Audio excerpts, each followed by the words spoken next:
Évangile de Jésus-Christ selon saint Marc. Un jour de sabbat, Jésus marchait à travers les champs de blé, et ses disciples, chemin faisant, se mirent à arracher des épis.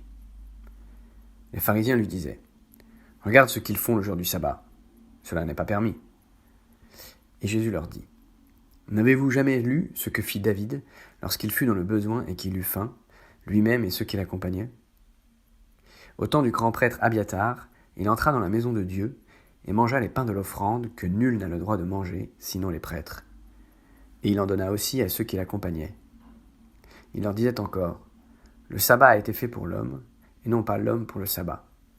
Voilà pourquoi le Fils de l'homme est maître même du sabbat.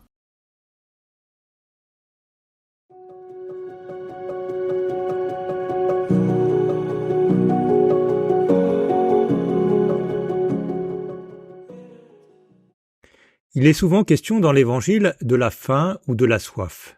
C'est parce que les foules ont faim que Jésus multiplie les pains. C'est parce que Jésus a soif qu'il engage un long dialogue avec la Samaritaine. La faim fait partie de l'expérience humaine ordinaire.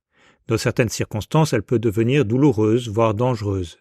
Mais d'une manière plus ordinaire, la faim nous rappelle notre dépendance ou notre vulnérabilité. Sans des apports quotidiens de nourriture, nous ne pouvons survivre. Il s'agit alors d'accepter ce qui nous est donné, ce que, d'une manière ou d'une autre, nous recevons de la générosité de Dieu. Au contraire des pharisiens, pour qui le sabbat était devenu un sujet d'observance légale, Jésus rappelle qu'il a pour but de faire reprendre conscience de la générosité de Dieu. Tout vient de lui. Alors nous pouvons aujourd'hui développer cette gratitude pour tous les dons de Dieu.